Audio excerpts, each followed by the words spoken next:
విశాఖలో భారీ అగ్ని ప్రమాదం జరిగింది. ప్రధానంగా బీచ్ రోడ్ లో ఉన్నటువంటి డైనో పార్క్ లో అగ్నికీలలు ఎగసిపడుతున్నాయి. సో ప్రమాదానికి కారణాలు తెలియాల్సి ఉంది. ప్రస్తుతం భారీ స్థాయిలో అగ్ని ఎగసిపడుతున్న నేపథ్యంలో దాన్ని అదుపు చేసే ప్రయత్నం జరుగుతోంది.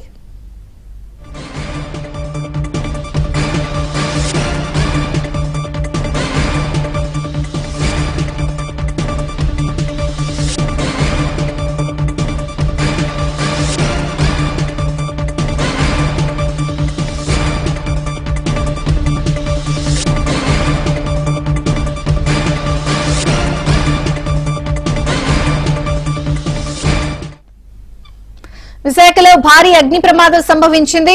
మంటలు ఎగిసిపడుతున్నాయి. బీచ్ రోడ్ లోని డైనో పార్క్ లో ఈ అగ్ని ప్రమాదం జరిగినట్టుగా తెలుస్తోంది.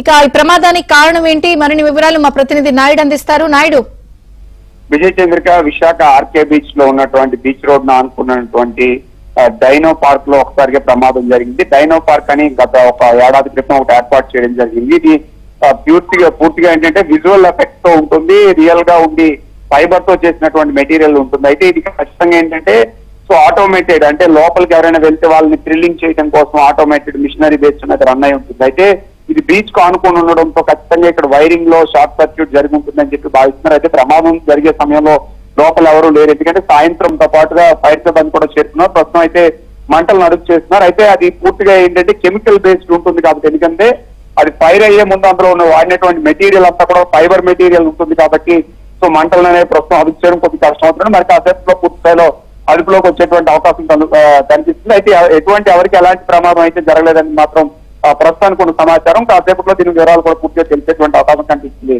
విజయ్ చంద్రిక, అంటే ప్రమాదానికి ఏదైనా ప్రాథమిక అంచనా లేకపోతే ఏదైనా కారణాలు ఏమైనా తెలిసిందా? అక్కడున్న వాళ్ళు స్థానికులు ఏం చెప్తున్నారు? విజయ్ చంద్రిక, అంటే ఇప్పుడు ఇందులో వాడేది అంతా కూడా ఏంటంటే పూర్తి స్థాయిలో ఆటోమేషన్ సంబంధించి, అంటే ఎలక్ట్రానిక్ ఆటోమేషన్ సంబంధించి, అంటే సాధారణంగా ఇప్పుడు బొమ్మలు కానీ ఇవి కానీ అవి కదలటానికి వీటికి మిషనరీ సీట్లను వినియోగిస్తున్నారు. సో ఈ డైనో పార్క్ అని పెట్టి, అంటే ఎవరైనా లోపలికి వెళ్తే ఒకసారిగా డైనోసార్ మన మీదకి వచ్చినట్టు వెళ్ళినట్టు లేకపోతే తయారిచ్చినట్టు వీటిలన్నిటికీ కూడా ఎలక్ట్రానిక్ గ్యాడ్జెట్స్ ని వినియోగిస్తున్నారు. సో వీటిలో మోస్ట్లీ ఎక్కడో దగ్గర షార్ట్ సర్క్యూట్ జరిగి ఉంటుంది. సో షార్ట్ సర్క్యూట్ జరగడానికి కూడా ప్రధాన కారణం ఏంటంటే బీచ్ ను అనుకున్నప్పుడు ఉప్పు గాలికి తరచూ ఈ ప్రమాదాలు జరగడానికి ఆస్కారం ఉంటుంది. ఎందుకంటే బీచ్ రోడ్డు ఉన్నటువంటి వెహికలైనా సరే సో ఉప్పు గాలి పట్టడం వల్ల తుప్పు పట్టి అవి అగ్నిపులు లేకపోతే షార్ట్ సర్క్యూట్ అవడానికి ఎక్కువగా ఆస్కారం ఉంటుంది. సో ఈ నేపథ్యంలోనే లోపల ప్రమాదం జరిగి ఉంటుంది. అయితే ఇది సాధారణంగా ఈ సమయంలో ఎవరు ఓపెన్ చేయరు.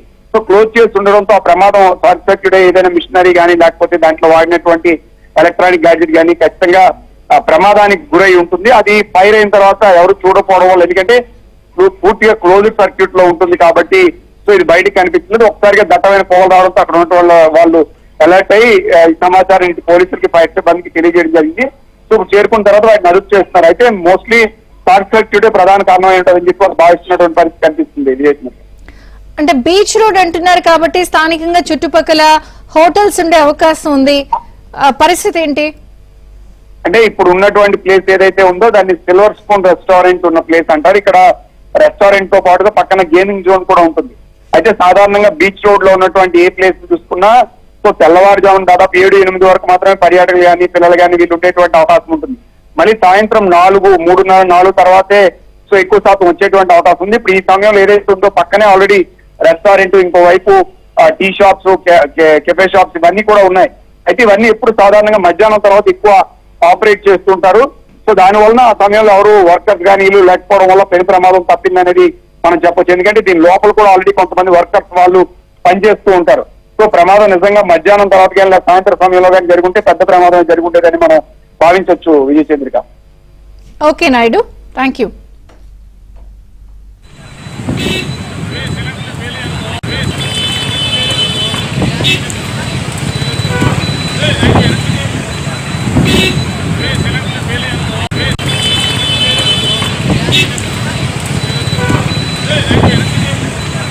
Hey!